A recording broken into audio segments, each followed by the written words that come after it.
자, 계속해서 우리 인간의 죄 문제를 사도 바울은 심도 있게 다루고 있습니다. 유대인들이 자랑하는 것이 할례와 율법이었는데 이 부분에 대해서 사도 바울이 1장과 2장에서 신랄하게 비판을 했습니다.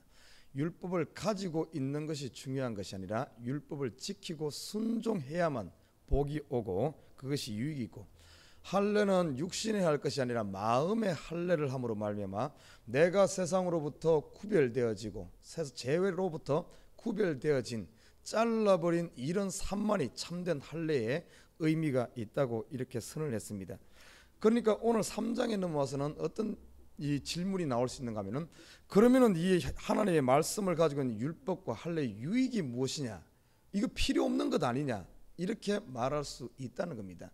그래서 그 부분에 대해서 가상의 어떤 이런 질문을 사도 바울이 미리 질문을 던지면서 그 부분에 대한 해답을 이야기하고 있습니다. 자, 오늘 2절에 보니까 범사에 많으니 첫째는 저희가 하나님의 말씀을 맡았습니다. 유대인에게 먼저 하나님의 말씀 율법이 맡겨졌고 이 하나님의 말씀 법을 가지고 있다는 사실, 이거 엄청난 유익이 있다는 겁니다. 일단 우리 지금 이 시대로 말하면 이 먼저 새벽에 나와서 이 하나님의 말씀을 먼저 듣는다는 것 얼마나 이 축복된 건지 모릅니다. 일단 들어야만 하나님의 뜻을 구분할 수가 있고 들어야만 그 말씀에 순종할 수 있어요. 유대인에게 먼저 하나님의 말씀이 주어졌습니다. 얼마나 큰 축복입니까? 남들보다 먼저 나올 수 있다는 사실, 먼저 들을 수 있다는 사실. 자, 그런데 문제는 뭔가 하면은 유대인들이 그 하나님의 말씀을 받고도, 이 법을 받고 율법을 받고도 지키지 않았어요. 4절에 보면 3절이 이렇게 말합니다. 어떤 자들이 믿지 않으면서 어찌하리요? 그 믿지 아니함이 하나님의 미쁘심을 폐하겠느냐. 아니, 유대인들이 그러면 하나님의 말씀을 먼저 듣고 순종은 자기가 하지 않고 듣지 않고 나서 어떤가 하면은 그거에 대해 변명을 합니다. 그분 변명을 해요. 하나님의 말씀을 들었으면은 순종은 안 해놓고 죄는 자기가 지어놓고 잘못은 자기가 해놓고, 아, 이거 하나님 말씀 결국에 뭐 어떤 자기들이 그걸 순종하지 않아서 그렇게 됐으면서 그걸 자꾸 하나님께 핑계대면서 변명하는 이런 모습을 볼 수가 있습니다. 계속해서 지금 3장에서는 유대인들이 변명하는 이런 부분들을 다루고 있어요. 지금 이 시대도 똑같이 우리가 그럴 수 있습니다. 하나님께서 좋은 것 주었는데 말씀을 주겨놓고 순종은 죄는 자기가 지어놓고 결국에 어려움 오니까 이거 하나님이 말씀이 잘못된 것 아니냐, 이거 잘못된 거냐, 이런 식으로 말할 수 있다는 겁니다. 4절에 보면 그럴 수 없느니라. 하나님은 사람은 다 거짓되되 오직 하나님은 참되시다 할지어다. 기록된 바 주께서 그의 주의 말씀에 의롭다함을 얻으시고 판단받았을 때 이기려 하심이라 함과 같으니라.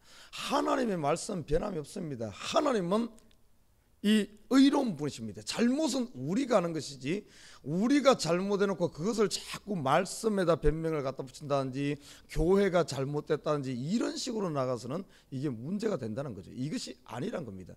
그러나 사도 바울은 분명히 이렇게 말함에도 불구하고 지금 이 시대에 수많은 사람들이 이런 식으로 자꾸 말하고 있어요. 하나님이 교회를 향한 사랑은 여전합니다. 하나님의 사랑은 변화가 없어요. 하나님의 신실하심에는 변화가 없습니다. 교회를 사랑하시는 건 똑같습니다. 그런데 문제는 뭔가 하면은 하나님이 잘못된 것이 아니라 교회에 있는 이 우리들이 잘못하고 우리들이 욕심이 들어가고 우리가 세상에 타협하고 이름으로 말미암아 어려움 오는 건데, 좀 그러면은 하나님이 교회를 사랑하지 않는가 봐, 하나님 교회를 버리셨는가 봐, 하나님이 뭐 자꾸 이런 쪽으로 생각하기 쉬운데 그게 아니란 사실입니다. 교회뿐만 아니라 우리 자신도 똑같아요. 하나님이 우리를 향한 사랑, 하나님의 이 몸에게 신실하시면은 조금도 변화가 없습니다. 문제는 뭔가 하면 내가 하나님을 쳐다보지 못하고 내 식으로 자꾸 그려놓고 이렇게 그리고 나서는 자기 자신을 돌아보려고 하는 것이 아니라 자꾸 하나님의 신실하심에 대해서, 하나님에 대해서 자꾸 우리가 말할 수 있는데 그게 아니란 사실입니다. 절대 우리가 나 자신을 바라보는 이런 시야를 가져야지. 잘못되고 이랬을 때 나에게 잘못이 없는가, 자기 자신을 하나님 앞에 내어놓고 회개할 생각을 해야지. 자꾸 어떤가 보면은 하나님께 그 변명을 돌린다든지 원망을 한다든지 이런 방법 가지고서는 그 근본적인 문제를 해결해 낼 수가 없다는 사실입니다. 이 유대인들이 그랬어요. 자꾸 자기들이 어렵고 환난 당하면 자기의 잘못을 회개하는 것이 아니라 하나님이 우리를 버렸는가 봐, 하나님이 안 계신가 봐, 하나님이 힘이 없는가 봐, 하나님의 팔이 짧아졌는가 봐. 이사야서, 예레미야서, 특히 예레미야서에 보면 하나님께서 그 환난의 시기 아닙니까? 이스라엘 백성들이 바벨론에 의해서 계속해서 고통당하고 아수르에서 고통당하고 이렇게 할 때마다 그들이 하나님의 사랑이 변질되었는가 봐, 하나님께서 이렇게 뭡니까? 힘이 없는가 봐. 자꾸 그 모든 것을 하나님께 자꾸 이렇게 변명하는 쪽으로, 원망하는 쪽으로 가다 보니까 근본적인 해결이 없는 거예요. 왜냐하면 문제는 나한테 있는데 하나님께 자꾸 그걸 찾으려고 하니까 됩니까? 내 문제를 하나님 앞에 내어놓을 때 진정한 문제 해결이 되어진다는 사실입니다.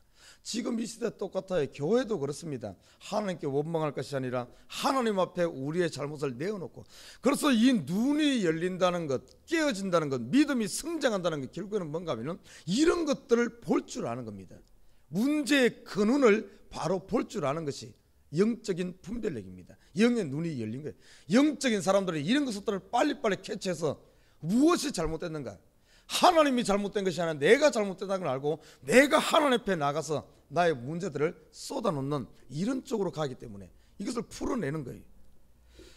자, 오늘 유대인들이 그런 질문을 해서 아니다, 하나님은 참되시다, 하나님은 참되시다, 이런 또 질문을 내놓습니다. 7절에 보면 그러나 나의 거짓말로 하나님의 참되심이 더 풍성하여 그의 영광이 되었으면 어찌 나도 죄인처럼 심판을 받으리요. 이 말은 어떤 부분으로 해석되었는가 하면 사도 바울이 계속해서 이야기하는 것이 우리가 죄악 가운데 뒹굴고 우리가 죄가 많은 곳에 은혜가 더 임한다, 이렇게 이런 이야기를 했어요. 사도 바울이 복음을 전하면서 우리는 점점 죄악 가운데 뒹굴지만은 죄가 더한 곳에, 죄가 많으면 많을수록 하나님께서 어떻게 하면은 제 모든 유대인도 죄인이요 이방인도 죄인이요 모두가 죄악 가운데 있는, 그렇게 되었을 때 오히려 그곳에 하나님의 은혜가 임함으로 말미암아, 죄가 많은 곳에 하나님의 은혜가 임함으로 말미암아 하나님의 신실함과 하나님이 더 드러난다, 이런 이야기를 하니까 그거에 대해서 어떤 반론은, 그러면 우리가 죄 짓자, 우리가 죄를 지으면 지을수록 하나님의 영광 드러나는 것 아니냐 하면서 더 이렇게 그것을 비웃으면서 이렇게 말하는 그런 부류에 대해서 사도 바울이 오늘 이야기하는 겁니다. 그러나 나의 거짓말로 하나님의 참되심이 더 풍성하다면 어찌나 오히려 내가 죄 짓는 것이, 내가 죄를 지으면 지을수록 하나님의 영광이 드러난다면, 하나님의 영광이 드러난다면 하나님이 나를 향한 뜻이 이루어진 것 아니냐, 나를 통해서 하나님의 영광 드러나려고 한 것 아니냐, 이런 식으로 말할 수 있는데 그건 아니란 겁니다. 그건 아닌 거예요. 하나님의 영광 드러내기 위해서 내가 더 죄를 짓는다든지 이렇게 하는 것은, 그것은 하나님을 만홀히 여기는 것이요, 하나님께서 주신 자유의지를 악용하는 겁니다. 하나님께서 주신 은혜들을 악용한다는 거죠. 이건 아니란 겁니다. 이 시대 보면 우리도 보면 많은 크리스찬들이 이런 식으로 살아요.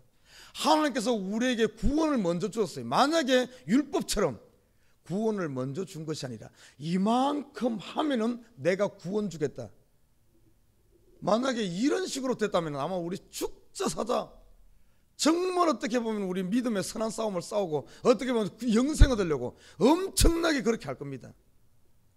그런다고 해서 되는 거지. 그러면 만약에 영생 얻고 나면은, 그렇게 해서 영생 얻는다면 얼마나 자랑하겠어요. 내가 이만큼 의롭게 살았고 내가 이만큼 수고했고 내가 이만큼 했더니만은 영생 얻었다, 그 자랑이 전부 자기에게 나지 않겠습니까? 그런데 그래 가지고선 하나님이 정한 이 피니시 라인, 하나님이 정한 이 기준에 이를 자가 하나도 없다는 겁니다. 하나도 없기 때문에 하나님께서 어떤 방법을 쓰는가 하면 우리에게 먼저 영생을 주었어요. 예수 그리스도를 우리가 아직 죄인 되었을 때, 나에게 의가 하나도 없고 내가 행위가 없을 때 하나님께서 우리에게 먼저 영생을, 예수 그리스도로 그의 아들의 피로 말미암아 그의 아들은 우리에게 영생을 줬어요. 그런데 어떤가 하면은 그것을 이용하는 사람들이 많다는 겁니다. 나는 영생 얻었으니까, 나는 천국 백성이 되었으니까 이제는 끝이다, 이제는 자유합니다. 그러면서 오히려 그것을 가지고 죄를 짓는 거예요. 하나님이 주신 은혜를 가지고 받은 이 기프트, 선물을 가지고 오히려 그걸 가지고 하나님의 영광을 드러내며 감사하며 빛의 자녀로 사는 것이 아니라 오히려 이것을 가지고 악용하고자 하는 거예요. 이 시대 보십시오. 우리에게 주신 은혜가 너무나 크고 우리에게 주신 능력이 너무나 크고 그러면은 감사하는 마음으로 사도 바울처럼 빚진 마음으로 이것을 어떻게 하나님 앞에 빚을 갚는 자세로 이렇게 살아가는 것이 아니라 오히려 이것 가지고 하나님이 주신 것 가지고 자기 육을 즐겁게 하면서 세상에 즐기는데 정신이 팔려 있어요. 이거 어떻게 보면 하나님의 주신 은혜들을 남용하는 겁니다. 하나님 이름을 만홀히 여기는 겁니다. 이거 없을 때는 막 그러다가 좀 줘놓으면 그것 가지고 또 악용을 하는 거예요. 악용을. 참 우리 그걸 보면 사람이 간사합니다. 하나님께서 우리에게 지혜를 줬어요. 그런데 주신 지혜를 가지고 지혜롭게 쓰는 것이 아니라 하나님이 주신 지혜를 가지고 이 간사하게 쓰는 거예요. 자기를 위해. 이게 사람입니다. 이게 사람. 이게 바로 죄성을 가진 사람의 특징입니다. 얼마나 간사합니까? 참 교묘하게 사람들을 이용해요. 교묘하게. 심지어는 교묘하게 교회도 이용하고 교묘하게 하나님도 이용하는 사람들. 이 사람이 얼마나 간사합니까? 오늘 본문은 그런 부분들을 지적하는 거예요. 그건 아니다. 여러분, 그래서 성경에 보면은 천국은 누가 얻는가? 이 간사하고 이런 사람이 얻는 것이 아니라 하나님께 주신 은혜들을 간사하게 자기를 위해 쓰는 사람이 얻는 것이 아니라 어린아이처럼 순수한 사람, 단순한 사람, 이 깨끗한 사람, 저와 여러분 이렇게 되시길 주님으로 부탁드립니다. 하나님이 주신 은혜를 가지고 이 감사하면서 참 이 어린아이처럼 순수하게 빚진 자로 이렇게 살아가야지.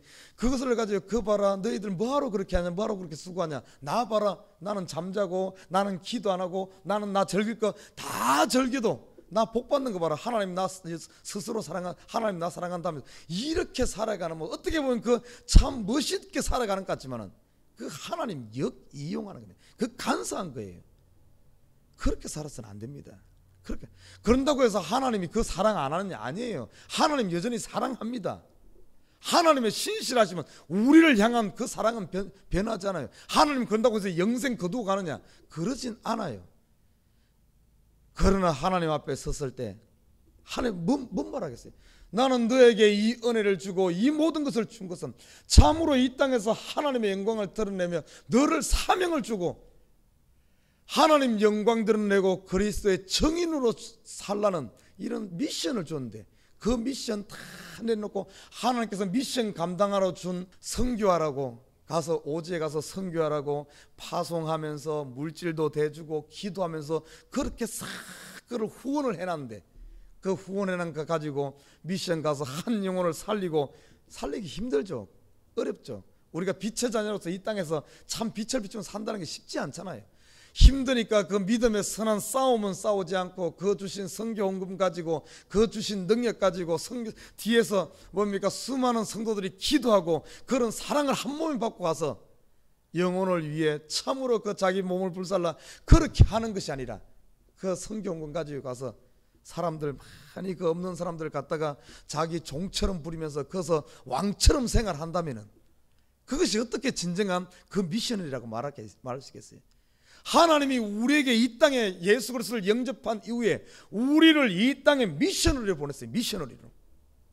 저와 여러분이 이 땅에 좀 선교사입니다. 하나님의 일을 해야 될 하나님께서 주신 그 아들의 권세, 하나님께서 주신 달란트, 하나님의 기대치, 이것을 가지고 하나님의 영광을 위해 쓰는 것이 아니라 그것을 가지고 자기를 위해서 다 이렇게 하고 나는 구원하다 나는 크리스찬이야 그 뽐내면서 이 땅에서 하나님께 주신 것 가지고 다 자기를 위해 쓴다면 하나님 앞에 나중에 돌아갔을 때 하나님 앞에 서서 성교 보고할 때 어떻게 하겠어요? 뭐 했냐? 지금 이 시대는 참으로 어떻게 보면 선교사들도 참 그런 사람들 있어요. 저와 여러분 우리 사명을 바라봐야 됩니다. 하나님께서 왜 우리에게 십자가지에 가장 귀한 것을 주어서 가장 귀한 예수 그리스도를 우리에게 이런 은혜를 주었구만. 그 은혜 다 쳐버리고 이렇게 산다면 어떻게 되겠어요? 유대인의 하나님께서 뭡니까? 그들을 아브라함을 불러서 선택해서 할례의 언약 약속을 주고 하늘의 별과 같이 땅의 모래알 같은 자녀를 주고 약속을 주고 선민으로 부름받고 그들에게 특별히 율법을 말씀을 주고 하나님의 그들의 하나님이 되고 이런 선민으로 선택해서 만민의 기호로 삼고자 했는데 하나님을 드러나게 하려고 했는데 이들이 그러지 못하고는 그 핑계를 전부 하나님 앞에 대는 거예요. 죄는 자기가 지고 참 안타까운 모습 아닙니까? 그러면서 쭉 사도 바울이 이끌어 가는 것이 뭔가 하면은 결국에는 유대인 너희들 봐라 다 모두가 죄 아래 있다면서 오늘 10절에 보면은 19절에 보면 그러면 어떠하뇨 우리는 나으뇨 결코 아니라 유대인이나 헬라인이나 다 죄 아래 있다고 우리가 미리 선나야 돼. 모두가 죄악 가운데 있는 이 모든 인류의 모습들 기록된 바 의인은 없나니 하나도 없으며 깨닫는 자도 없고 하나님을 찾는 자도 하나님의 율법의 기준으로 봤을 때 아무도 없다는 겁니다. 이 땅에서 자기가 의롭다 산다고 생각하는 그 사람들 도덕주의자들이나 아니면은 뭡니까 다른 사람들을 정죄하고 하는 유대인이나 아니면은 이방인이나 그 누구도 하나님의 율법의 기준으로 봤을 때 하나님의 기준으로 봤을 때는 의인은 없나니 하나도 없다. 1장 2장 3장 쭉 살펴보면서 그 누구도 이 하나님 앞에서는 자랑할 자가 없다는 겁니다. 그렇다고 소망이 없느냐? 그러지 않아요. 하나님께서 이제 뒤에 보면은 19절부터 하나님께서 준비한 새로운 의, 생명, 예수 그리스도의 의를 쭉 설명하는 겁니다. 그래서 우리가 지금 구원 얻은 것, 우리가 예수 믿는 것, 우리가 생명 얻는 것이 우리로부터 난 것이 아니라 전적으로 하나님으로부터 났기 때문에 우리의 자세를 봐. 이 로마서를 공부하고 보면 우리가 지금 어떤 상황인가, 우리가 얼마나 큰 축복을 받았는가, 우리가 무엇을 해야 되는가, 이걸 바로 알 수가 있어요. 모든 것이 자랑할 것은 하나님에게 있지 우리에게 있는 것이 아니란 사실. 저와 여러분 하나님이 우리를 향한 사랑, 교회를 향한 사랑 똑같이 변함없이 하나님은 신실한, 절대 하나님에 대해서 그렇게 하지 마십시오. 그렇게 하는 해결책이 나질 않습니다. 그래서 우리가 십자가 앞에 주님 앞에 나올 때마다 항상 십자가의 빛 앞에 내가 서야지 어둠 가운데 자꾸 이 뭡니까 빛의 세상을 예수님 하나님에 대해서 비판해서는 안 됩니다. 우리가 빛 앞에 나올 때마다 우리의 이 완악한 마음이 녹아지고 해결책이 있는 거예요. 해결책. 하나님의 은혜 속에서 오늘 이 새벽도 강해지시고 이 은혜 가운데서 참으로 내 자신이 하나님 앞에 깨어지는, 그래야 우리가 빛의 사명 감당할 수 있는 저와 여러분 되시기를 주님 부탁드립니다.